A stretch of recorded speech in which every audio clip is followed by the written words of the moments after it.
آپ کچھ بوجھل لگ رہی ہیں۔ سب خیریت؟ حسام سے رہا نہیں گیا اور بالآخر وہ بول پڑا۔ درے نے سر نہ میں ہلایا، چہرے پہ واضح کرب تھا۔ حسام کی تفتیش میں اضافہ ہوتا چلا گیا۔ 3 سال پہلے پرانی پہیلی آج حل ہوئی ہے حسام، میرے لیے یہ سب بہت خیر معمولی ہے۔ درے نے کھوئے ہوئے انداز میں حسام کو بتایا۔ حسام اس سے پہلے درے فشاں کو اتنا ڈسٹرب کبھی نہیں دیکھا تھا۔ اس کی آنکھوں میں درے کے لیے فکر مندی چھانے لگی۔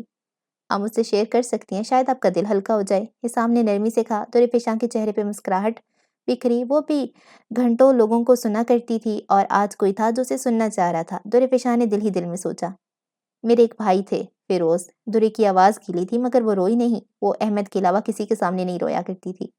وہ 3 سال پہلے کہیں کھو گئے تھے اور آج معلوم ہوا کہ ان کے ساتھ کیا ہوا تھا۔ وہ بھی یہی کہتے تھے کہ انسٹا پیج ہے، ایک آفس ہے جس کے ذریعے وہ استنبول جائیں گے، اور ایک رات وہ اچانک سے غائب ہو گئے۔ ہم نے بہت ڈھونڈا مگر وہ کہیں نہیں ملے۔ اب دل تسلیم کرنے لگا ہے کہ فیروز بھائی نہیں رہے، وہ بھی اس مافیا کے ہاتھوں یقیناً مارے گئے ہیں۔ درے کا لہجہ غمگین تھا مگر وہ روئی نہیں۔ حسام کی آنکھوں میں بھی اداس رنگوں میں جھلسنے لگی تھیں۔ آپ زیادہ ہلکان نہ ہوں بلکہ آپ اب زیادہ پرسکون رہیں۔ یقیناً آپ کے دل میں ایک خلش سی ہوتی ہوگی، ایک سوال ہمیشہ رہتا ہوگا کہ آپ کے بھائی کے ساتھ کیا ہوا تھا، اور وہ سوال آپ کو بے چین کر دیتا ہوگا۔ آج کے بعد یہ بے چینی آپ کے راستے میں قدم نہیں رکھے گی۔ آج آپ پہلے سے زیادہ کھل کے جینے کی کوشش کریں گے۔ درے زیر لب ہنس دی۔ واہ، وہ جو سب کو تھراپیز دیا کرتی تھی آج اسے بھی کوئی تھراپی دینے کی کوشش کر رہا تھا۔ درے دل ہی دل میں سوچنے لگی۔ آپ ابھی فارغ ہیں نا؟ حسام درے کی طرف مخاطب ہوا۔ جی، کوئی کام؟ پھر ہم کہیں چلتے ہیں، آپ کا موڈ بھی اچھا ہو جائے گا اور میرا بھی گھومنے کا دل کر رہا ہے۔ بتائیے، چلیں گی؟ حسام کا انداز پرخلوص تھا، درے کا انکار کرنے کا دل ہی نہیں چاہا۔ ہاں، کیوں نہیں؟ کہاں جائیں گے؟ درے نے دلچسپی لیتے ہوئے پوچھا۔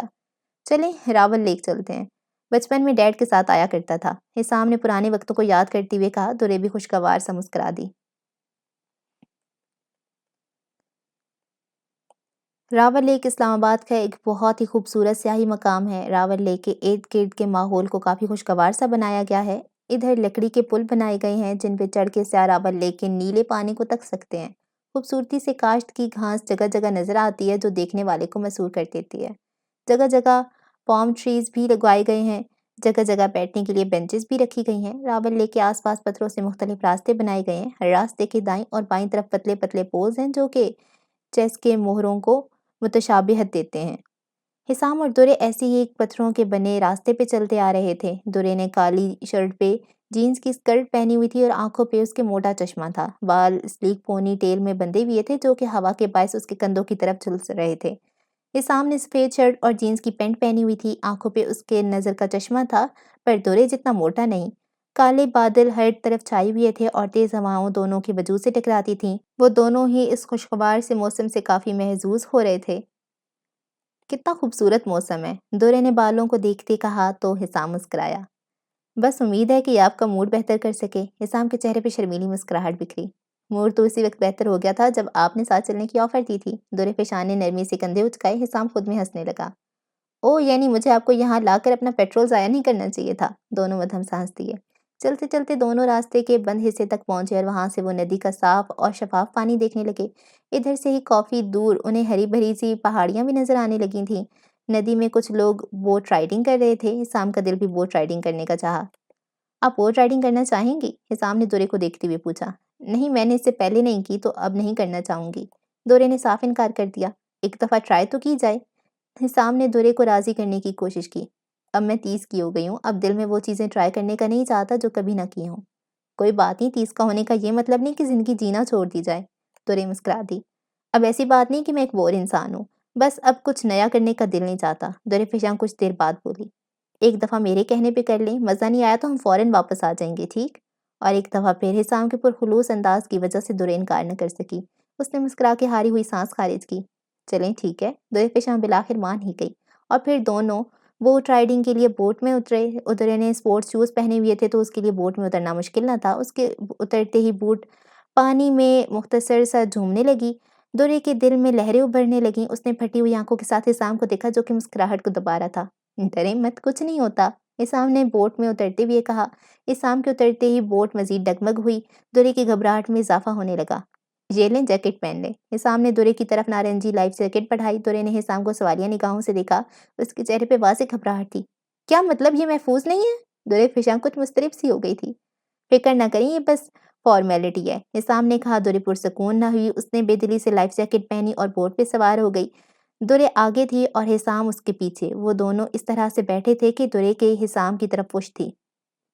دونوں نے چپو گھمانا شروع کیے۔ درے کی گھبراہٹ میں اضافہ ہوا، اس کے دل میں طرح طرح کے خدشات تھے۔ اس کا دماغ بوٹ رائڈنگ سے منسلک ہر منفی شے سوچنے میں مگن تھا۔ اسے گزرے وقتوں میں بوٹ رائڈنگ سے ہونے والا ہر حادثہ یاد آنے لگا تھا۔ دل ڈوبتا چلا گیا۔ انہی خیالات میں وہ بے دہانی میں غلط رخ میں چپو گھمانے لگی۔ اس کے باعث کشتی پانی میں عجیب و غریب طرز میں جھومنے لگی۔ درے دل ہی دل میں پہلا کلمہ پڑھنے لگی، دوسری طرف چلائیں، کوئی بات نہیں، ابھی سب نارمل ہو جائے گا۔ حسام پیچھے سے پکارا۔ درے نے کپکپاتے ہاتھوں سے درست رخ میں چپو گھمایا۔ بوٹ اب سیدھا سیدھا پانی میں اپنا راستہ بنانے لگی، اور جس طرح سے بوٹ اس نیلے پانی میں اپنی راہ بناتے چلی گئی، درے کی گھبراہٹ میں بھی کمی آتی گئی۔ کچھ لمحے بعد گھبراہٹ منظر عام سے غائب ہو گئی۔ اب وہ پرسکون سی ہونے لگی تھی۔ اسے چپو گھمانے میں مزہ آنے لگا۔ ایک الگ ہی مزہ تھا بیچ ندی میں چپو اس طرح سے گھمانے کا۔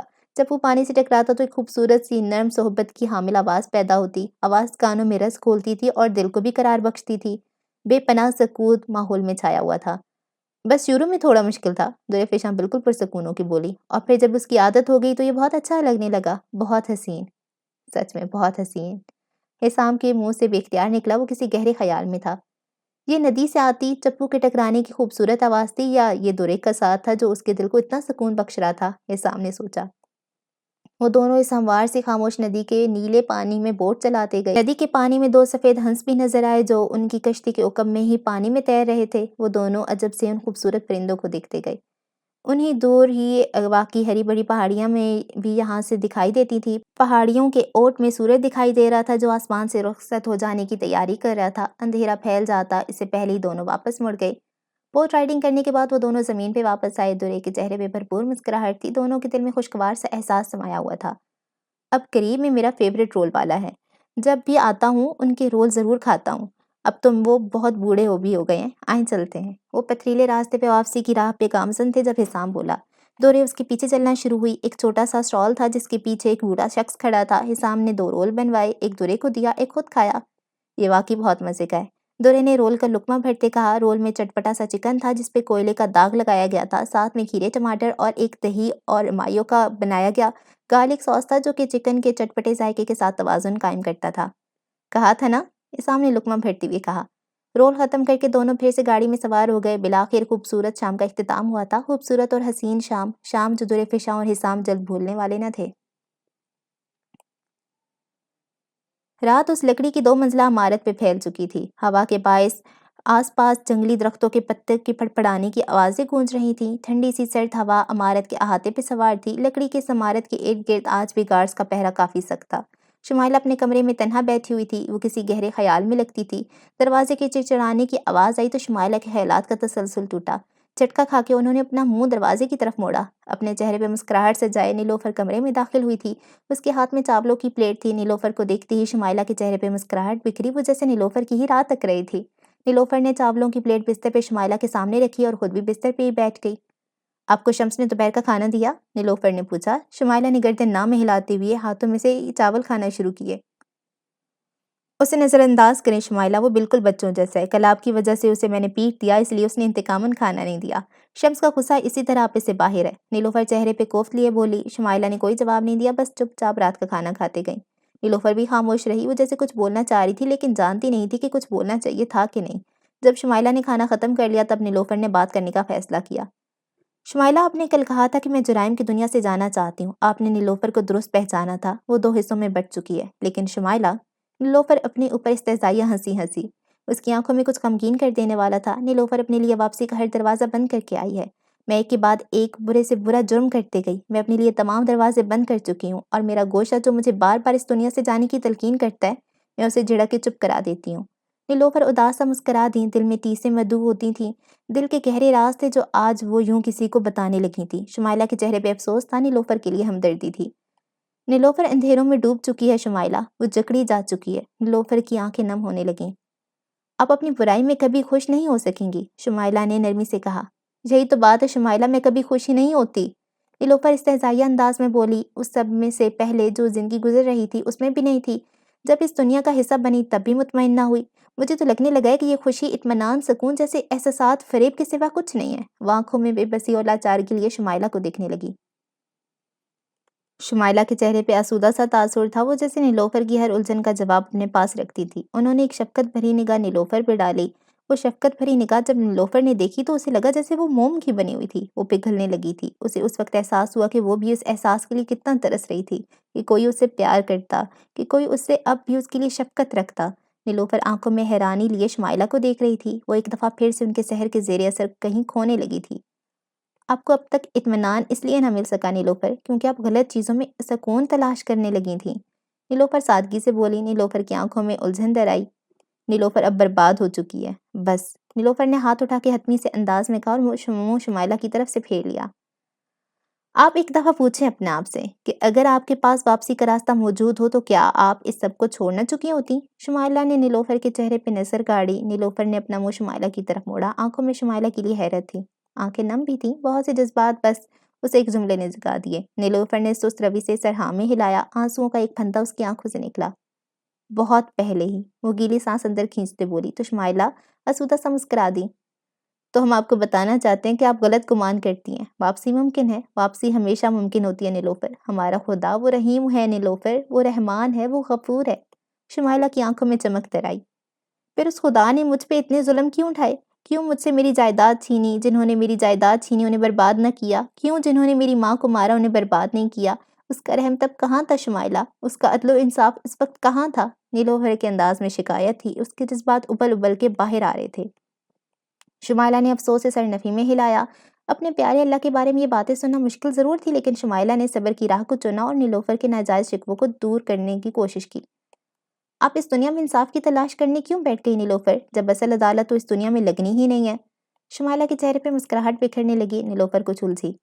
اللہ نے ظالمین کو سزا دینے کا وعدہ کیا ہے نیلوفر، جو ظالم ہے اسے سزا مل کے ہی رہے گی، اگر اس دنیا میں نہیں تو دوسری دنیا میں۔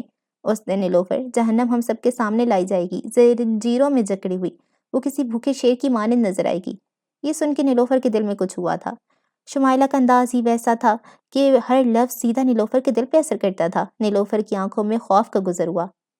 اور اس وقت ہوگا صحیح معنوں میں انصاف نیلوفر، خدا اس وقت جس کو چاہے گا جہنم میں ڈال دے گا، جس کو چاہے جنت میں، اور ہم انسانوں کے خدا کے فیصلوں پہ سوال کرنے کا کوئی اختیار نہیں ہوگا۔ ہم اپنے خود کے اعمال میں جکڑے ہوں گے۔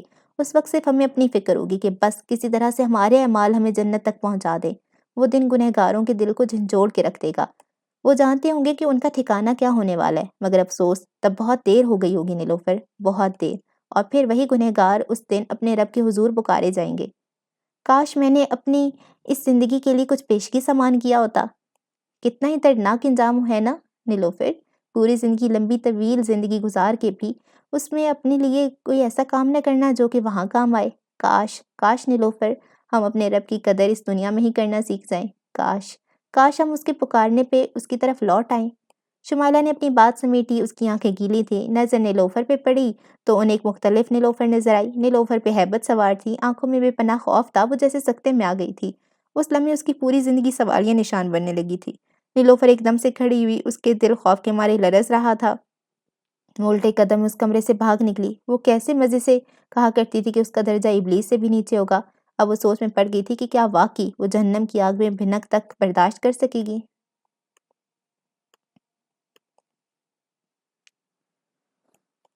کالی رات اپنے اختتام کو پہنچی اور سورج آسمان پہ اپنے جلوہ افروز کے ساتھ پرواز کرنے لگا، مگر سورج کی پرواز زیادہ دیر نہ ٹکی۔ جلد ہی اسلام آباد کو گہرے بادلوں اور ٹھنڈی ٹھنڈی نم ہواؤں نے گھیر لیا۔ گہرے سرمئی بادلوں کی اوٹ میں چھپا سورج اسلام آباد کے مکینوں پہ اپنی کرنوں سے وار کرنے کی کوشش کر رہا تھا، لیکن بے فیض۔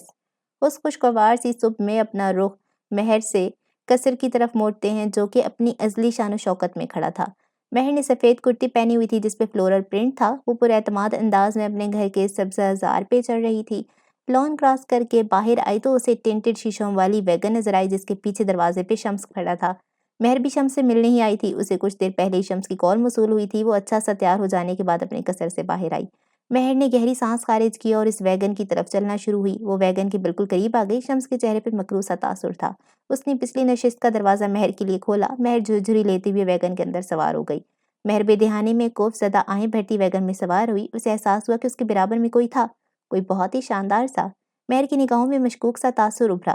اس نے اپنی گردن موڑی، وہ اسے دیکھنے لگی، آنکھیں پھٹنے لگیں۔ وہ جہاں تھی جیسی تھی وہیں تھم گئی۔ کیسی ہو مہر؟ تنی ہوئی گردن لیے لیڈی اقتدار بولی تھی، چہرے پہ تکبرانہ مسکراہٹ بکھری ہوئی تھی۔ مہر کے چہرے پہ عجیب سا تاثر نمودار ہوا۔ میں تم سے ملنے کے لیے بےتاب تھی، وہ مصنوعی نروٹھے سے انداز میں بولی۔ مہر کے الفاظ اس کے حلق میں ہی رہ گئے، وہ بالکل سن رہ گئی۔ اسے اندازہ نہ تھا کہ سارے کھیل کی ماسٹر مائنڈ، اندھیرے اور بدی کی یہ سفاک ملکہ اسے خود ملنے آئے گی۔ دیکھو کیا کرتی پھر رہی ہو تم، وہ بے نیاز سے انداز میں بولی۔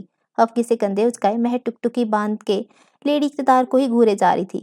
لیکن جو تم کر رہی ہو اس کا نقصان صرف اور صرف تمہاری ماں کو ہی پہنچے گا مہر، لیڈی اقتدار ہر لفظ پہ زور دیتے بولی۔ انداز میں واضح دھمکی تھی۔ مہر کچھ خوف زدہ سی ہو گئی تھی۔ تم احمد سے اب بھی بات کر رہی ہو؟ مہر ذرا سے چونکی۔ تو وہ سب جانتے تھے، مہر نے سوچا۔ تمہیں کیا لگتا ہے ہم یہ سب نہیں پتہ لگا سکتے؟ تم کیا سمجھتی ہو خود کو؟ میں تمہیں بتا رہی ہوں مہر کہ اگر اپنی ماں اور اپنی پرواہ ہے تو اس احمد سے جان چھڑوا لو، لیڈی اقتدار دانت پیستے سختی سے بولی۔ مہر نے اپنی گردن سیدھی کی اور سامنے والی کرسی کی پشت پہ دیکھنے لگی۔ اسے اب گاڑی کے تناؤ سے دو چار ماحول میں گھٹن محسوس ہونے لگی۔ وہ خود غرض انسان ہے مہر، اسے تمہاری اور تمہاری ماں کی پرواہ نہیں ہے، وہ صرف ہمیں برباد کرنا چاہتا ہے اور بس۔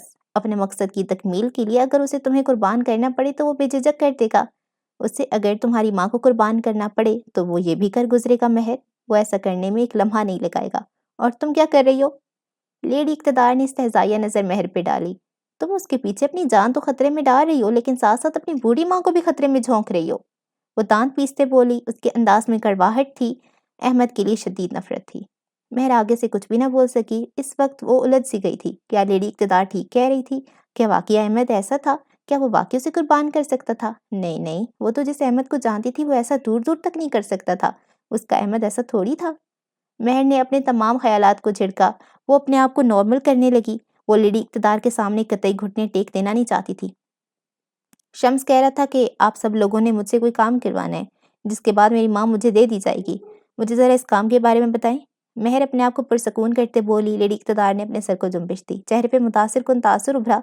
آج اسے لگا جیسے وہ عبداللہ سلطان کی بیٹی سے مل رہی تھی، ٹو دا پوائنٹ اور صرف اپنی بات کرنے والی۔ اب دیکھو یہی بتانے تو مجھے یہاں تک آنا پڑا، ملکہ نے مصنوعی خفگی سے ناک سے کوڑی۔ مہر صرف یہ کام کرنا کافی نہیں ہوگا، یہ کام تمہیں احمد کی مداخلت کے بغیر کرنا ہوگا۔ مجھے بھنک بھی پڑی کہ احمد تمہارے آگے پیچھے ہے تو تمہاری ماں کو مارنے میں ایک سیکنڈ بھی نہیں ضائع کروں گی۔ لیڈی اقتدار نے مہر کو دھمکی دی۔ مہر کا دل ڈوبنے لگا۔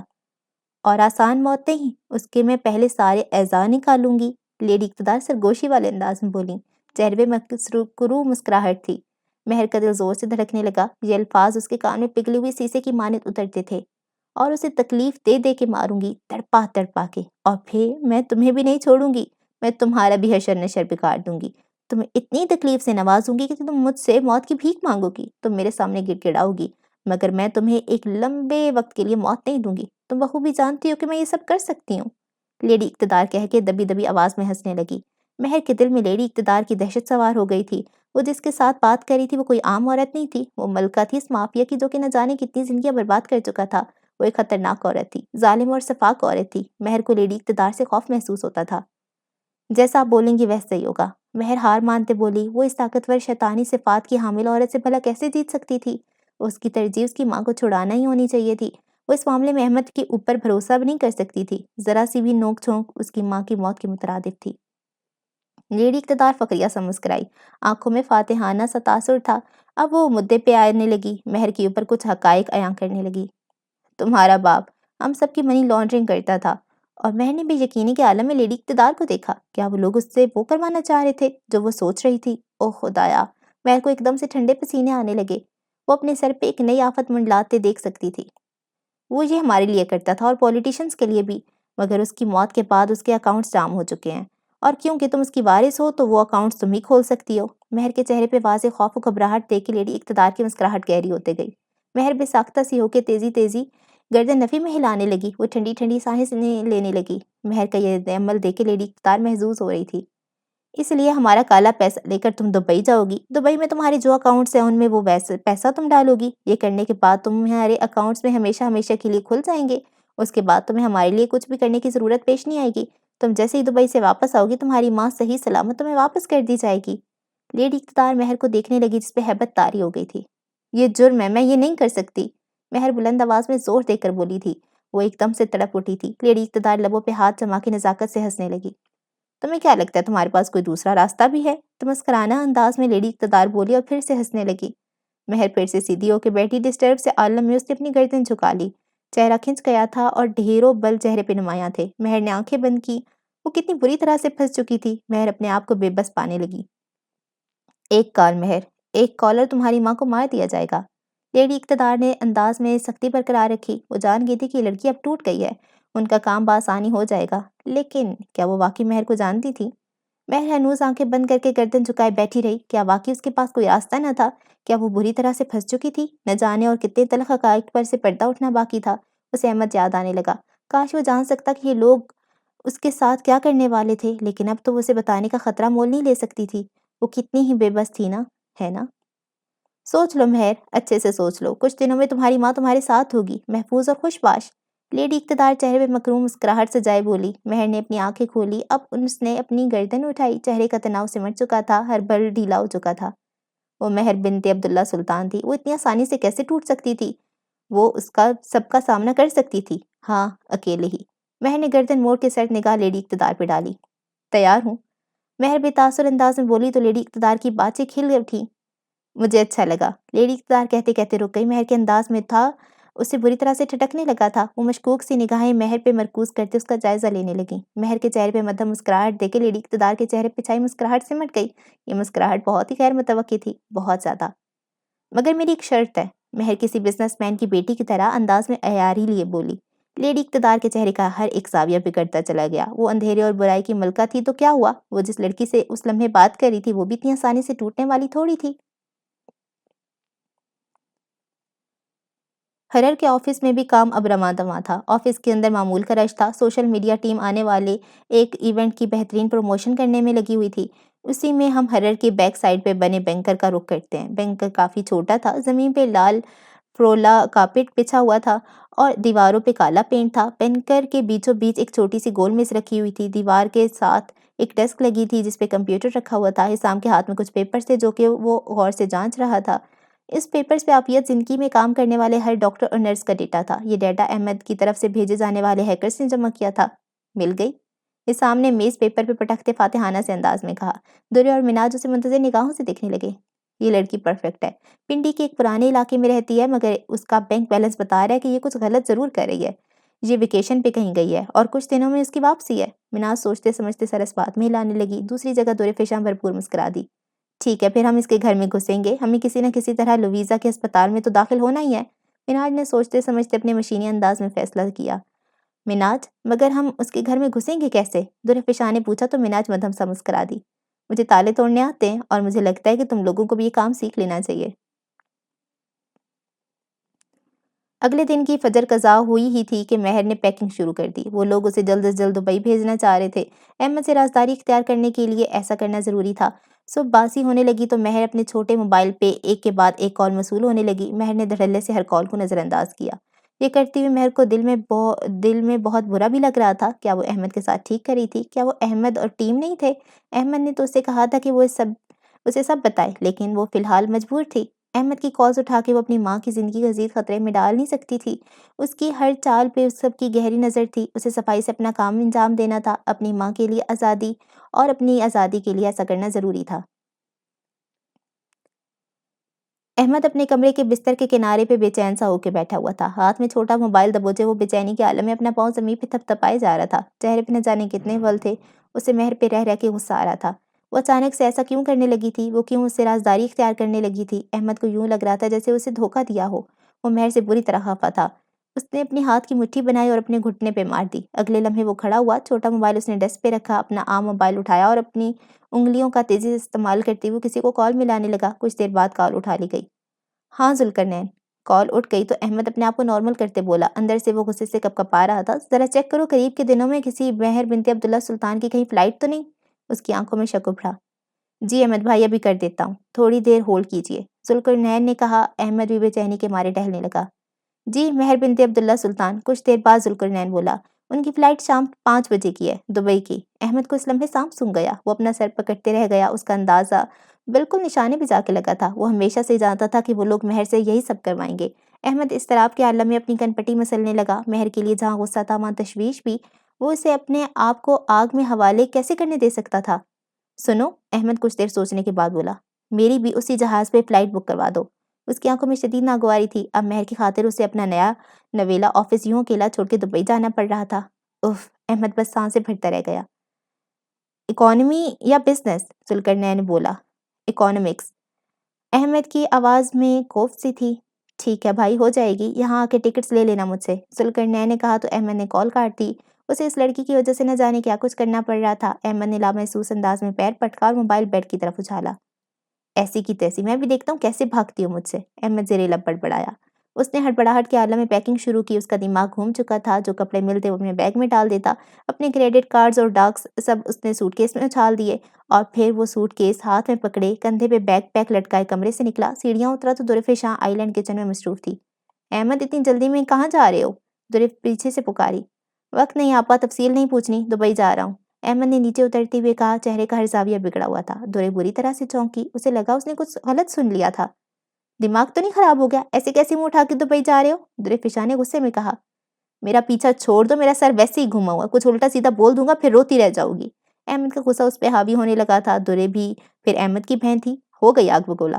دفع ہو، وہ بھی اپنے بھائی کی بدلے حاضی بلا کیوں برداشت کرتی؟ ہاں ہاں دفع ہو۔ احمد اب دروازے کی طرف پہنچا۔ کچھ کھا کے تو چلے جاتے۔ ایک لمحے وہ احمد کے لیے اپنی ناراضگی بھلا بیٹھی اور متفکر ہو کے پوچھنے لگی، راستے سے بہت سامان لینا ہے، ابھی تمہارا سڑا ہوا کھانا کھا کے اپنا وقت نہیں ضائع کر سکتا۔ یہ سن کے تو دورے کی روح میں آگ سی لگ گئی۔ بھاڑ میں جاؤ، احمد سر جھٹکتے ہوئے بائک پہ بیٹھا اور گھر سے جانے لگا۔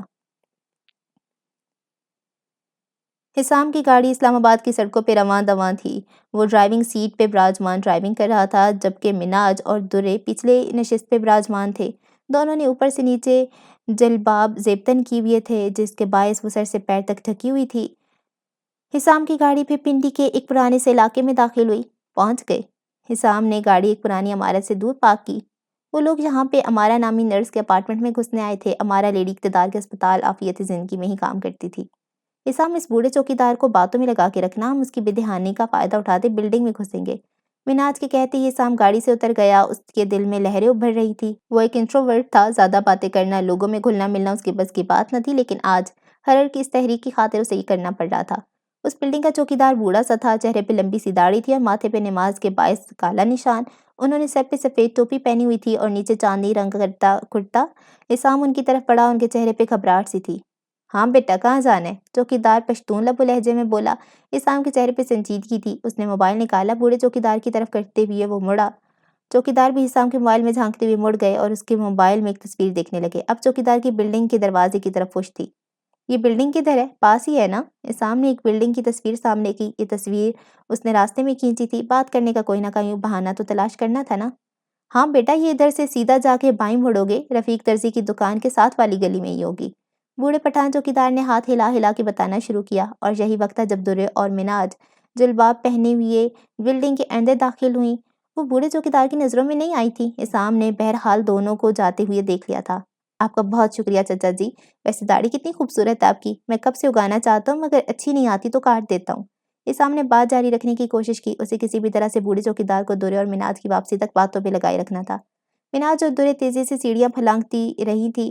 وہ بہت چکنا تھی۔ جیسے ہی کسی کی آہٹ سنائی دیتی تو اپنی رفتار بالکل آہستہ کر لیتی۔ وہ تیسری منزل میں پہنچی۔ ایک پتلی راہداری سیڑھیاں ختم ہوتی ہی نمودار ہوئی تھی۔ دائیں اور بائیں طرف گھروں کے دروازے تھے۔ سد شکر امارا کا گھر بالکل شروع میں ہی تھا، کارنر پہ۔ دورے اور مناج دروازے کے پاس آ کے کھڑی ہو گئی۔ اب تم دیکھنا تالا کیسے توڑا جاتا ہے۔ مناج نے اپنے کندھے سے بیگ اتارا۔ دورے آس پاس نظر دہرائی جا رہی تھی۔ کچھ بھی غلط ہوتا تو ان دونوں کو بغیر سوچے سمجھے یہاں سے بھگا جانا تھا۔ وہ ہر چیز کی تیاری کر کے آئی تھی۔ یہ چاندنی تالے سب سے آسانی ہوتے ہیں۔ مناج نے اپنے بیک پیک سے ایک پاکٹ نائف نکالی۔ دورے اب متوجہ ہوئی۔ ان کی سائڈ پہ ایک لیب لگا ہوتا ہے جسے ہم اکھاڑ لیں گے۔ مناج اس تالے کی سائڈ پہ لگا لیب پاکٹ نائف کی مدد سے اکھاڑنا شروع ہوئی۔ لیب اکھڑ گیا تو 4 گولے دائرے نظر آئے۔ یہ سوراخ تھے جن میں لوہے کی بنی ہوئی باریک تاریں ڈالی گئیں۔ مناج نے تالا ترچھا کیا تو 4 باریک تاریں نکل کے زمین پہ گر گئیں۔ اب کام آسان ہے، چھری سے اس تالے کو کھول دینا ہے۔ مناج نے کی ہول میں پاکٹ نائف گھسائی اور اسے گھما دیا۔ تالا ایک کلک کے ساتھ کھل گیا۔ دورے فشاں تعجب سے سب دیکھتی رہی۔ تالا ٹوٹ جانے کے بعد مناج نے کنڈی کھولی تو دروازہ کھل گیا۔ کسی نے انہیں اندر آتے نہیں دیکھا تھا۔ انہوں نے پیچھے سے دروازہ بند کیا اور گھر میں داخل ہوئے۔ اس گھر میں داخل ہوتے ہی دائیں جانب کچن تھا، لابی عبور کرتے ہی لاؤنج تھا اور لاؤنج کے فوراً بعد ہی کمرے کا دروازہ۔ اپارٹمنٹ میں بس ایک ہی کمرہ تھا۔ وہ تینوں سیدھا کمرے میں گئیں۔ کمرے میں آ کے انہوں نے الماریاں کھول کے چھان بین شروع کی۔ وہ دونوں بہت احتیاط سے کام کر رہے تھے، جو چیز اٹھاتے اسی جگہ پہ رکھ دیتے۔ درے کو الماری سے 2 نرس والے سفید کوٹ ملے۔ وہ دونوں ان کوٹس کے ساتھ زمین پہ چوکڑی مار کے بیٹھ گئیں۔ جلدی بٹنز دو۔ درے نے مناج سے خاص بٹنز مانگے جن میں چھوٹا سا مائکروسکوپک کیمرہ انسٹال تھا۔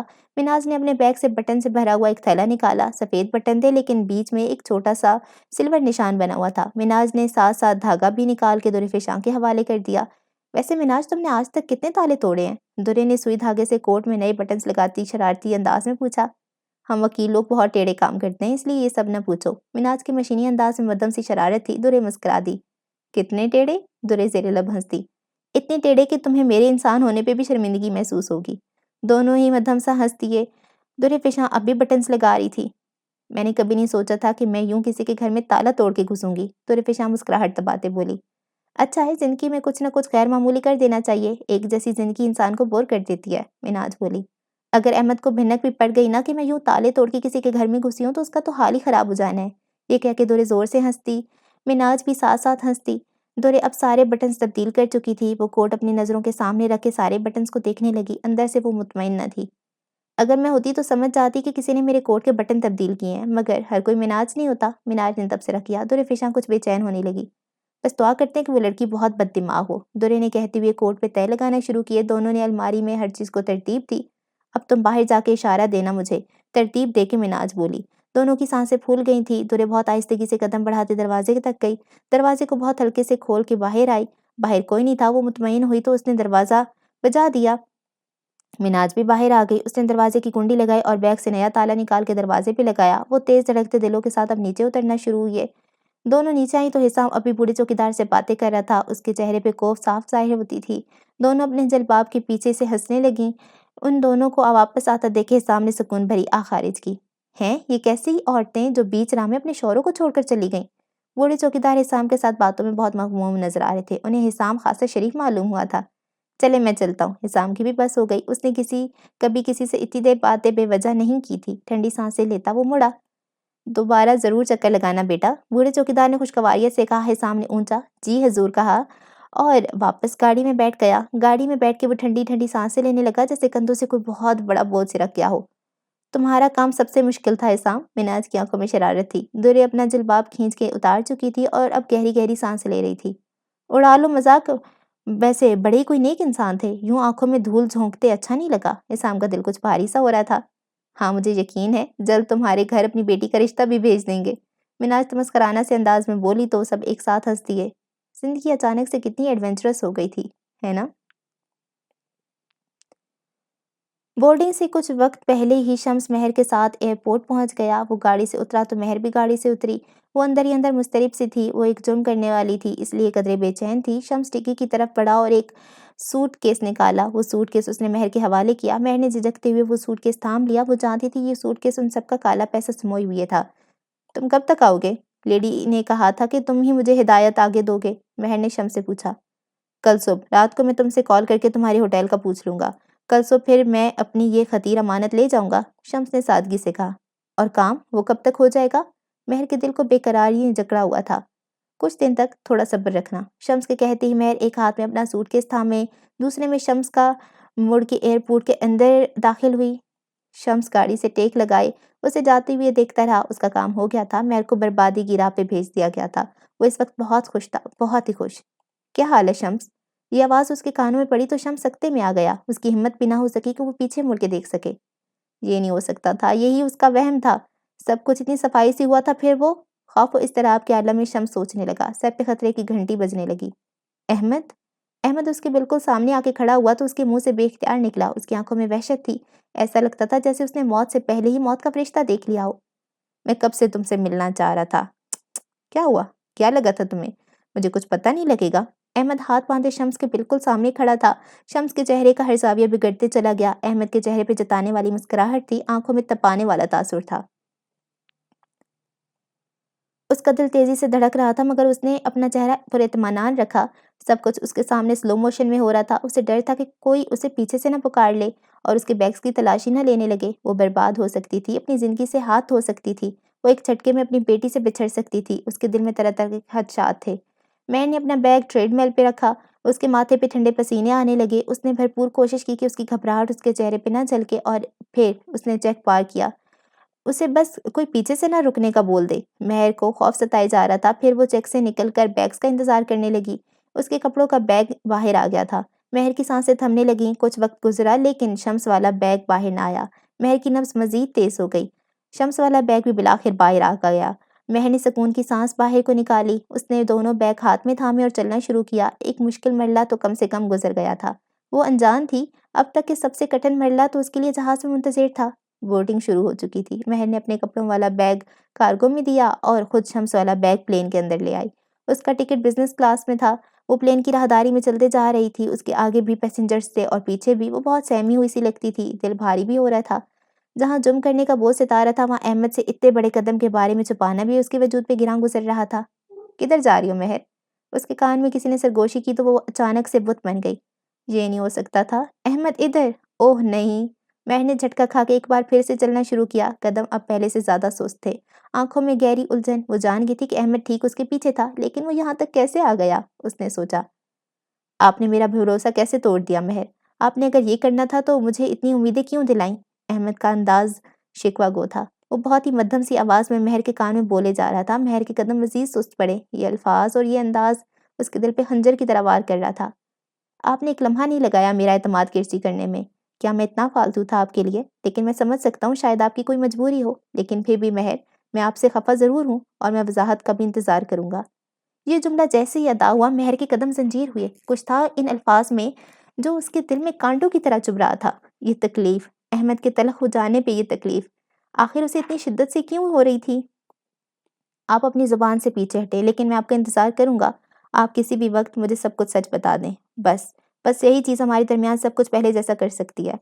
وہ جھٹکا کھا کے پھر سے چلنا شروع ہوئی۔ احمد کے الفاظ اس کان میں پڑتے تو اس کی روح جھنجھوڑنے لگ جاتی۔ احمد کی سیٹ آ گئی تھی۔ وہ اب بیٹھنے لگا تھا۔ اگر مجھے احساس ہوا کہ اب آپ کو میری ضرورت نہیں تو میں اپنے آپ کو آپ کے اوپر مسلط نہیں کروں گا۔ میں چلا جاؤں گا، ہمیشہ ہمیشہ کے لیے، کبھی نہ واپس آنے کے لیے۔ میرے اعتماد اگر کسی کے اوپر سے اتر جائے تو وہ پہلے جیسا کبھی نہیں ہوتا۔ آخری الفاظ کہہ کے احمد اپنی سیٹ پہ بیٹھ گیا۔ مہر نے گردن موڑ کے نظر احمد پہ ڈالی جو کہ اسے ہی دیکھ رہا تھا۔ اس کی آنکھوں میں مہر کے لیے بے پناہ شکایت تھی۔ مہر اسے بہت کچھ کہنا چاہتی تھی لیکن ابھی وقت نہیں تھا۔ مہر کے چہرے پہ کرب جھلکنے لگا۔ روح تکلیف کے مارے مچلنے لگی۔ اپنی سیٹ تک جانا ہی اس کے لیے دشوار ہونے لگا۔ احمد کا یوں اتنا سب کہنا اس کے دل پہ الگ طرح کا ضرب لگا گیا۔ وہ اپنی سیٹ پہ پہنچی۔ شمس والا سوٹ کیس جگہ پہ رکھ کے وہ اپنی سیٹ پہ بیٹھ گئی۔ سیٹ پہ بیٹھ کے اس نے کرب کے مارے آنکھیں میچی۔ وہ رونا چاہتی تھی۔ اس سے یہ تکلیف اب مزید برداشت نہیں ہو رہی تھی۔ تم اسے اپنا دل نہیں دے سکتی مہر، مہر زیر لب بڑبڑائی۔ تم اس کے حقدار نہیں ہو۔ تکلیف، تکلیف اور صرف تکلیف۔ وہ اپنے آپ کو کس قدر تکلیف سے گزار کے یہ سب کہہ رہی تھی۔ اس تکلیف کا اندازہ مہر کے علاوہ کسی کو نہ تھا۔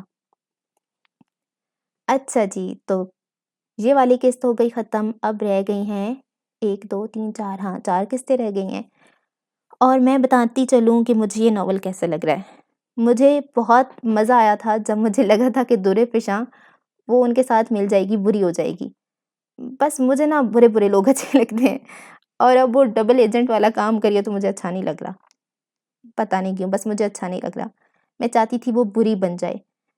ضروری تو نہیں نا اچھے لوگ ہی برے بنے، نہیں برے لوگ ہی اچھے بنے۔ جب اچھے برے بنے نا تب مزہ آتا ہے، تب انٹرسٹنگ لگتی ہے، کچھ ڈفرینٹ ہوتا ہے۔ خیر اب یہ ہوگا کہ وہ اپنی تحریک چلا رہے ہیں، یہ اپنی تحریک چلا رہے ہیں، تو یہ تحریکیں مل جائیں گی پھر ان کا مقابلہ کر لیں گی۔ احمد صاحب تو ویسے بھی اتنی جینیس ہیں، وہ سب کچھ کر لیں گے۔ اور احمد نا یہ کوئی نہیں ہے وہ جو میں کہہ رہی تھی کوئی سیکرٹ ایجنٹ ہوئے گا، نہیں ہے کوئی ایجنٹ شیجنٹ، بس ایک سافٹ ویئر انجینئر ہی ہے اور کچھ نہیں ہے، بس تھوڑا انٹیلیجنٹ ہے اور اپنے بھائی کی موت کا بدلہ لے رہا ہے اور کچھ بھی نہیں ہے۔ سمپل سی سٹوری ہے اور وہ اس کو نہیں مار سکتی کیونکہ اس کے پاس شاید کچھ ان کے سیکرٹس ہوں گے۔ اس نے کوئی دھمکایا ہوا ہوگا کہ مجھے کچھ ہوتا گیا تو میرے جو بندے ہیں وہ آپ کی انفارمیشن پھیلا دیں گے، ایسے ہی کچھ ہوگا اور کیا۔ اور میرا انٹرسٹ نا تھوڑا سا کم ہو گیا اس ناول میں۔ شاید اب آگے کچھ ایسا کلک ہو جائے۔ اب یہاں پہ نا تھوڑی محبتیں آ رہی ہیں ویسے حسام اور درِ پیشاں کی، اور یہاں پہ مہر اور احمد صاحب کی، ان کے تھوڑے سے سین شین چلیں گے۔ وہاں پہ وہ ایکس میاں بیوی اور یہاں پہ یہ بہن بھائی، ان کا ہی چلا دیا انہوں نے۔ اچھا ہے، صحیح ہے۔ شمس بڑے مزے کا بندہ ہے، ہر کسی کو تھپڑ لگا دیتا ہے۔ نیلوفر نے اسے تھپڑ مار دیا۔ نیلوفر نے اسے مارا تھپڑ کہ اس آنٹی کو کیوں مار رہے ہو؟ اور اچھا وہ آنٹی نیلوفر کی سوتن ہے۔ مطلب ڈائیورس ہو گئی ہے لیکن ہسبینڈ تو ایک ہی تھا نا دونوں کا۔ وہ بتا ہی نہیں رہی، اسے بتائے نا کہ میں نے تمہارے ہسبینڈ سے شادی کر لی تھی، یہ نہیں بتا رہی نیلوفر، بڑی تیز ہے۔ اچھا اب اسے نا نیلوفر کو آنٹی پہ ترس آ رہا ہے، وہاں پہ جو ڈاکٹر کے بیٹوں کو ہنٹر سے مار مار کے اس نے مار دیا تب اسے نہیں ترس آیا، آنٹی کو تھپڑ لگ گیا، اس پہ اس کو غصہ آ گیا، آنٹی سوتن جو تھی۔ میں چاہ رہی تھی جو اس ناول سے ایکسپیکٹ کر رہی تھی بہت ان ایکسپیکٹڈ ہو جانے کا، اب تک تو وہ نہیں ہوا، درمیان میں تھوڑا ہوا تھا اور مجھے بڑا مزہ آیا، اب ویسا نہیں لگ رہا، شاید نیکسٹ ایپیسوڈ میں ہو جائے، ہر ایپیسوڈ ایک نیا ہی راز نکال کے لے آتی ہے۔ اور ایک اور بندہ بھی ہے وہ جو سارے گول میز کانفرنس ان کی ہوتی ہے نا، تو وہاں پر نا وہ کسی کی بات کر رہے تھے کہ وہ کیا سوچے گا، ایسی کوئی وہ والی بات تھی، اور وہ کون ہے وہ بھی ابھی تک نہیں پتا، وہ ایک تھوڑا ہے کیوریس ہوں اس بارے میں کہ وہ کون ہوگا، وہ کوئی بھی ہو سکتا ہے۔ اچھا جی، تو اب تک کے لیے اتنا ہی، دعاؤں میں یاد رکھیں، اللہ حافظ۔